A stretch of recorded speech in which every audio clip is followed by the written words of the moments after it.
in the United States. I was taught here that everyone should do as much as they can for themselves, acquire as much as they can for themselves, and that will help the community. But after I finished my studies here, I went abroad a bit, even before that.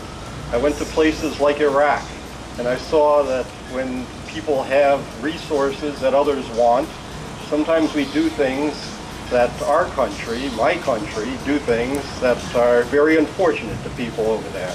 I saw pictures of somebody who had worked with me as a translator for 10 years, burnt to a crisp like a piece of charcoal with their son cradled in her arms because we wanted her oil. I saw what we did to Nicaragua.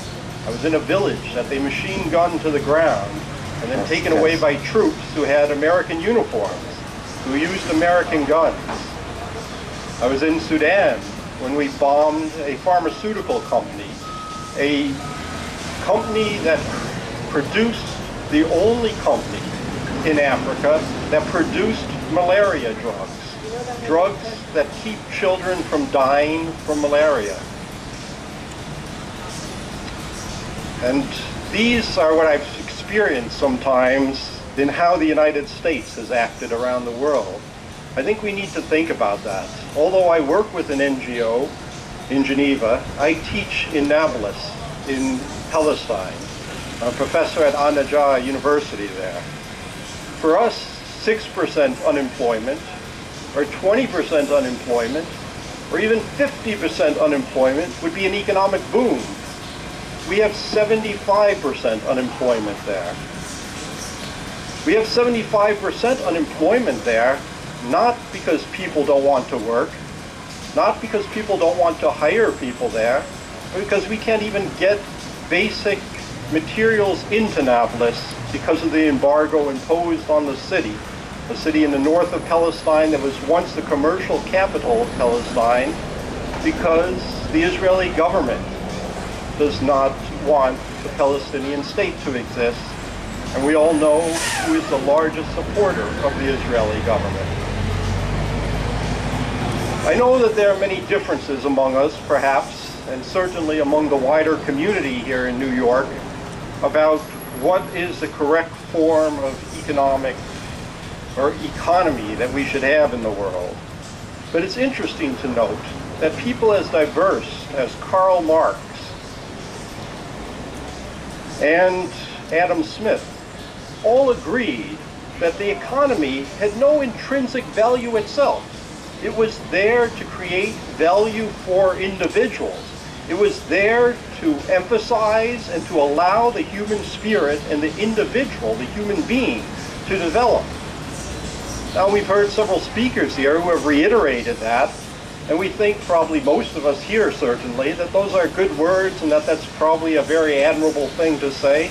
But how do we get from here to there? That seems quite far away from what our states have agreed. As we heard, even a thing like an economic summit, a discussion about how we get to a point where people are treated fairly in the world is a difficult thing to organize.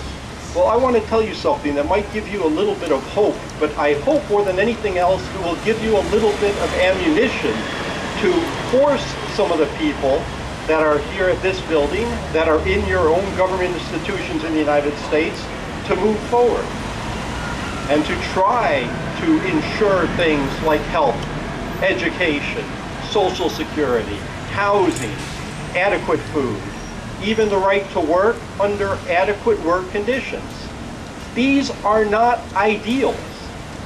These are things that more than 160 governments in the world said were required as rights. They told you and I and their own citizens that they will guarantee these as rights. There's a right to work that all of you have. There's a right to education. Most of the constitutions in the United States, guarantee the right to education and health care. That means that they have to provide that right, even if the private sector and the market economy doesn't provide that right. These are representations that nobody forced your government to make, and other governments. They made them as their own free will. They said to you that they would provide these commodities to you, if you will. These are basic rights, the social and economic rights, the right to health care, the right to Social Security, the right to education, that are not negotiable. Nobody has a right to come up with an economic plan that compromises the right of every single person in the country to have access to these basic social commodities. They limit the realm of discussion for these commodities. And I hope that all of you will talk to some of your representatives, that you will, when you talk on the streets, that you will emphasize that you're not claiming moral goods. You're not claiming things you would like to have. You're claiming things that you and every other person, including the rich, but also the poor, have a right to have these things. And let me leave by one last note. We talk about creating a new world order, or a new economic world order. We agreed to do that more than 30 years ago. The United Nations adopted several resolutions on a new international economic order. States voted for those resolutions. Admittedly, the United States voted against them, but the overwhelming majority of states in the international community, about 170 of, at that time, about 188 states in the international community, voted to adopt these resolutions. They agreed that we should create a new economic order, one that guarantees health care, education, housing. So this is not something new. This is something that they already have agreed to. But we need institutions, we need people like yourselves, we need organizations like yours to go out there and hold these people to the obligations that they have already agreed. And let me just end with one last statement by somebody who I represented in Nigeria, who I believe really did that, who fought for the social justice of his people, a gentleman named Ken Sawara-Wiya. He struggled to try to get the indigenous people of the Ogoni people of the Niger Delta to be able to have these basic rights. These people live on some of the richest oil land in the world, but they were impoverished. In fact, their land was being destroyed by the exploitation of oil. He fought for them to get those rights, and he was executed because of that. He was executed essentially as being a rabble-rouser by the Nigerian government.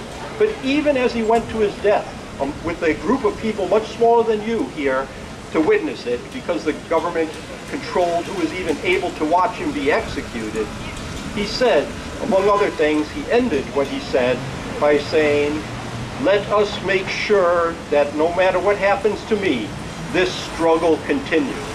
And I hope that you all will have some attention for his words, and that you will continue this struggle for social justice, whatever the cost. Thank you.